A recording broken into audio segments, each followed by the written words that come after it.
Welcome back mga ka-adventure. Panibagong araw, panibagong adventure at panibagong claim na naman yung ating blessing sa araw pong ito. Kaya ngayon, samahan niyo po ako na i-claim yung blessing na para sa atin. At sa lahat po ng bago lang sa channel na to, huwag kalimutan mag-like, mag-share, mag-subscribe at mag-on ang notification bell para lagi po kayong updated sa mga bagong video nating ilalabas katulad po nito. Let's go!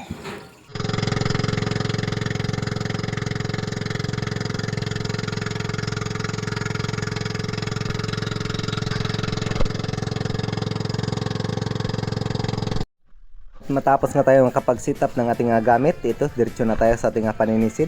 At dito, naka-warm up na rin tayo ng ilang bisis sa mababaw na area. At dito, sa ilalim na tayo nakapag-open ng camera dahil meron tayong napansin na isang golden trevally at hindi pa ganong kalakihan pero pwede na. At ito, yung ating kauna-unahang isda para sa araw pong ito. Isang badlon o golden trevally.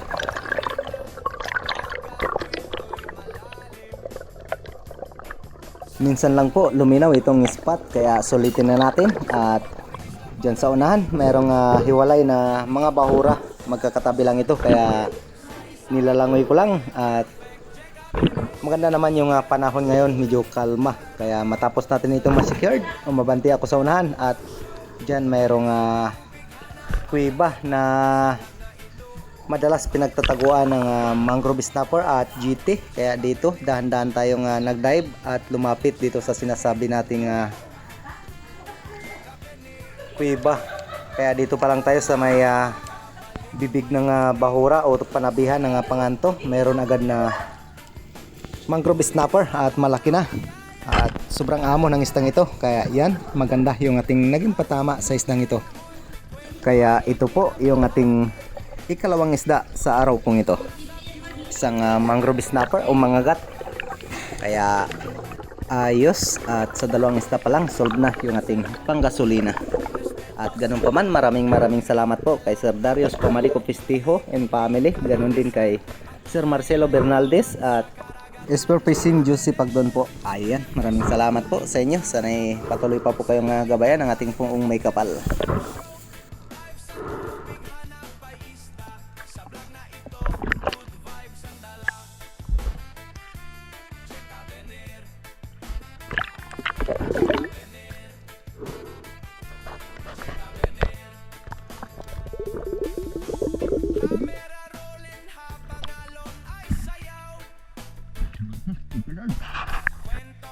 Matapos ko pong mailagay sa bangka yung ating napanang mangrove snapper dito, umabanti po ako sa may bandang unahan kung saan po nanggagaling yung agos. At dito nagtipon-tipon yung mga bait fish at sobrang dami.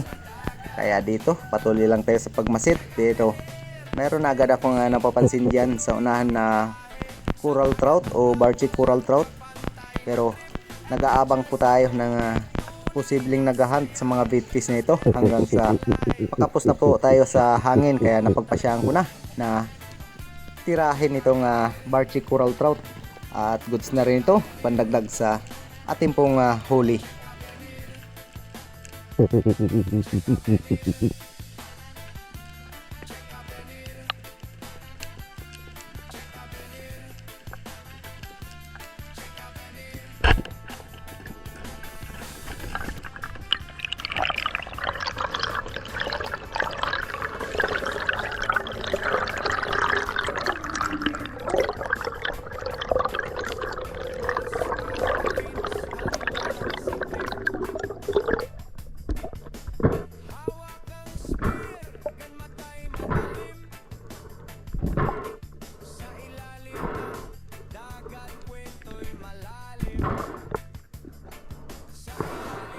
Matapos po natin ma-secure itong coral trout, habang nagpapahinga tayo, dumaan itong talakitok. Ngunit mayroong isang mas malaki kaya chance target agad tayo. At goods naman yung ating pagtira sa isdang ito.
At panibagong paninisid na naman po yung ating ginawa. Ambos pa rin yung ating ginawa sa spot na to kung saan ay napakaraming bait fish. At dito mayroong golden trevally na sumugod. Kaso nga lang ay medyo may kailapan ito hanggang sa mabilis yung kanyang paglangoy. Kaya hindi natin natira ang isdang ito hanggang sa lumingon. Ako dito sa kabila mayroong Chinaman snapper at bumphead parrot fish. Kaso nga lang medyo may kalikutan itong bumphead parrot fish, kaya nagulat itong snapper at lumayo ito, kaya hindi natin namit yung tamang distansya hanggang sa ito tinuluyan ko na itong bumphead parrot fish para meron tayong ma-secured na isda bago tayo umangat. Dahil nga malapit na yung season ng tauban, matindi itong sumira ng itlogan ng tauban, kaya ito hindi na rin tayo nagatubili na tirahin ang isdang ito.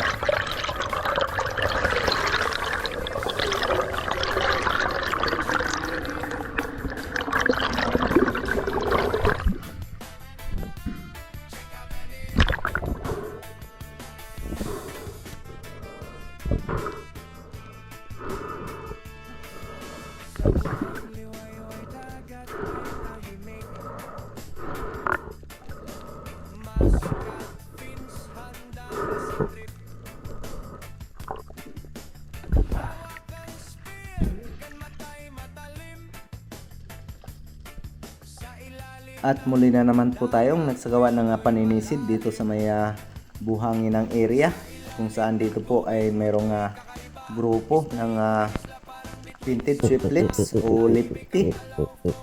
Mayroon ding samaral. Kaya dito pinili ko na itong samaral dahil malapad na rin at may presyo o mataas yung presyo ng samaral kaysa lipty. Kaya dito lock target tayo sa samaral, kaya ito na yung ating tinira.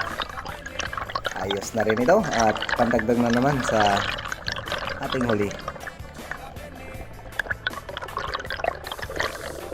At sa lahat po ng nag-comment at nagpapa-shoutout, nasa huli po ng ating video.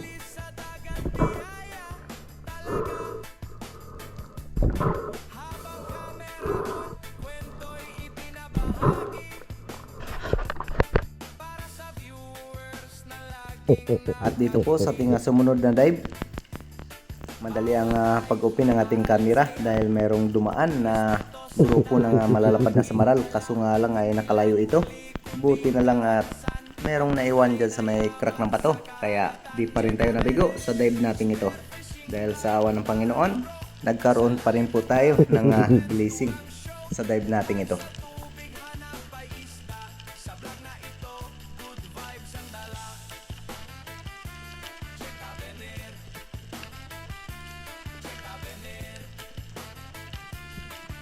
Inantay ko lang na makalayo ito sa bato para makaiwas na umungot yung ating shot sa bato bago natin tirahin ang isdang ito.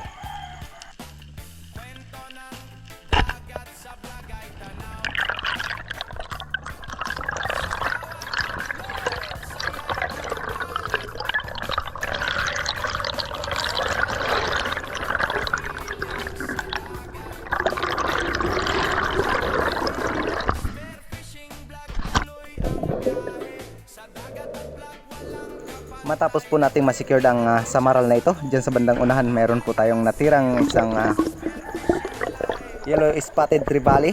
Good size na rin. Goods na rin ito, pandagdag sa ating huli.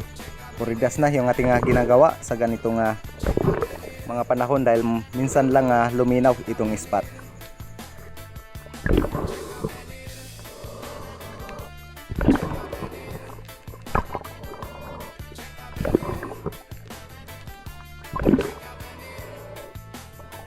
At sa sumunod nating dive, dito binalikan ko yung ating palaging pinagkukunan ng mangrove snapper sa nagkukumpulang mga badang ugde ito.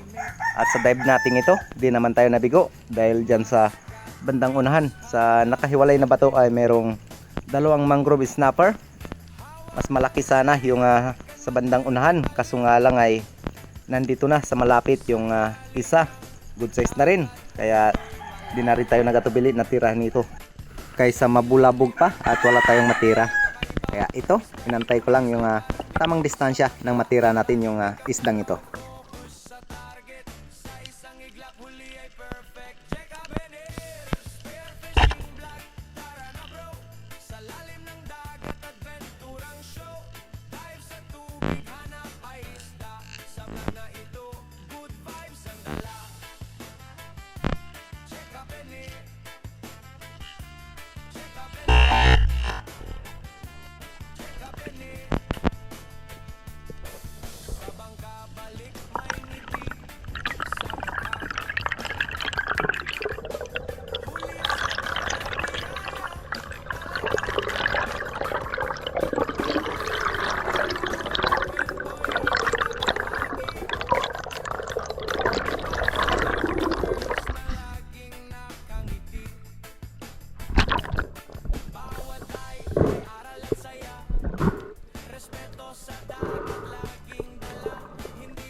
At pagkarating ko nga dito sa bandang unahan, agaran tayo nag-dive dahil natataranta itong mga bait fish.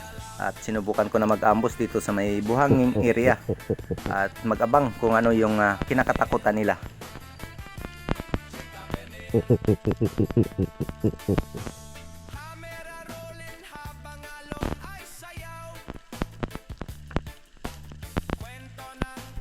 Dito nga kaliwat kanan yung ating lingon. Nagbabaka sakali tayo na sana'y merong dumating na something na malalaki na naghahunt sa mga bait fish na ito. At sa dive din natin ito, hindi rin tayo nabigo. Sa awa ng Panginoon, mayroong golden trevally na lumapit sa atin. At ito pala yung naghahunt sa mga bait fish na ito. Sa buong kaganapan, panoorin po natin ito.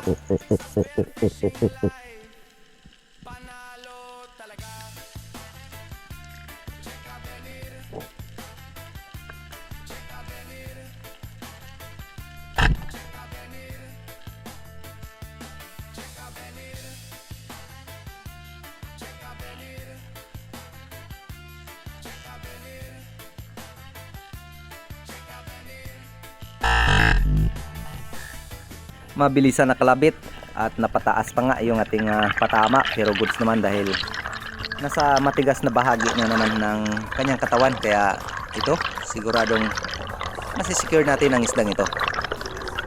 At bago po tayo magpatuloy, maraming pong salamat sa inyong lahat, sa inyong walang sawang suporta at panonood sa ating munting channel. Pasensya na po kayo kung medyo maraming manok na nagtitilaok. At shoutout po kay Rinan Fishing Adventure, Master Rafi Spear Fishing, maraming salamat po. Kay Bronistor, Elvis Montales and Family, Robin Ignacio, Dindo Altici, Angel Hernandez, ganun din po kay Eduardo Yonson, Danilo Enchods Prince sa Dalim ng Santa Rosa Ecija, Ronald Imbudo, Rosana Villa Hermosa, maraming salamat po. Kay Fishes My Hobby Official, maraming salamat po.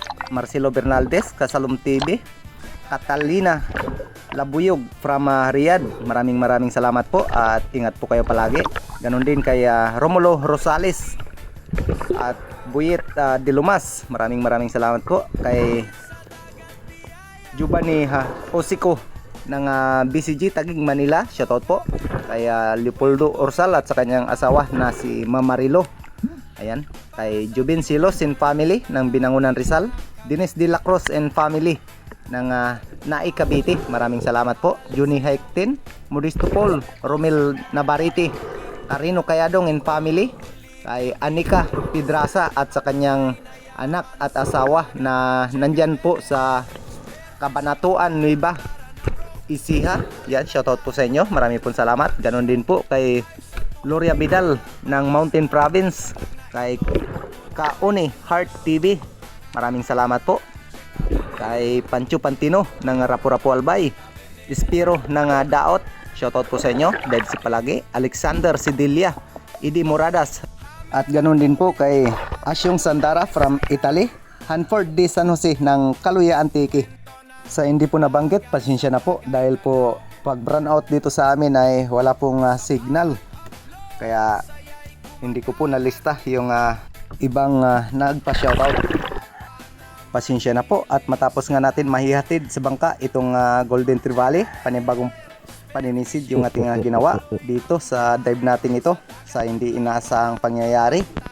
Paahon na tayo at na-off na natin yung camera nang biglang sumugod yung Golden Trevally, kaya mabilisan nakalabit yung ating ginawa at hindi na tayo nakapag-open ng camera. At goods naman dahil nahuli naman natin ito. Sa buong kaganapan, panoorin po natin ito.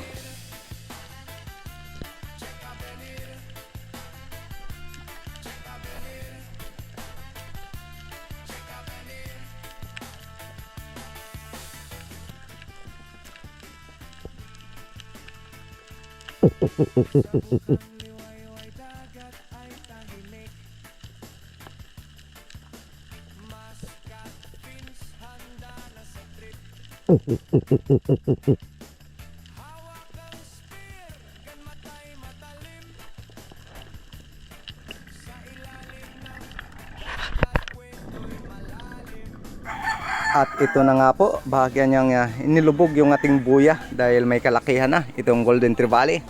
Pero sa awa naman ng Panginoon ay na-secured naman natin yung isdang ito.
At matapos po natin mailagay sa bangka, bumalik po tayo at sa panibagong pag-ambos na ating ginawa. Diyan sa bandang unahan may grupo po ng kawayanon o yellow spotted trevally. Di man gaanong kalakihan pero medyo may kailapan ng grupong ito. Dito ginawa natin yung lahat ng ating magagawa. Nagsandusting po tayo, kaso nga lang ay ayaw talagang ibigay sa atin yung tamang distansya. Kaya sa dive natin ito, hindi po tayo nakapagkalabit dahil maiilap yung isdang ito. Kaya po wag natin pilitin yung ayaw magpahuli. Kaya dito matapos nito umahon muna ako, nagpahinga at para sa susunod nating pagsisid na gagawin.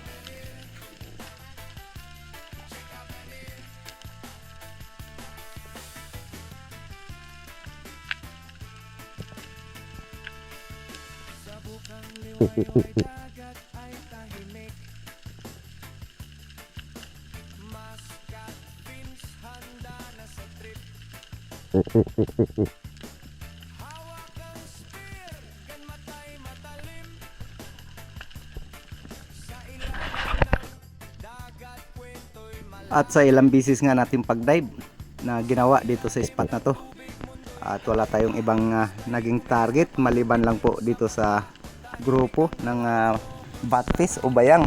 Kaya ito binawasan na natin ng isa Gusto ko sana maka double kill, ngunit hindi inaabot yung kasama nito. Pero ayos naman, naka-secure naman tayo ng isa. At ito na rin po yung kauli-ulihang isda natin sa araw pong ito. At matapos nga natin ma-secure ang isdang ito, bumalik na ako ng bangka at umuwi na. At samahan niyo po ako kung magkano at kung ilang kilo yung kikitain natin dito.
Yan guys, oh.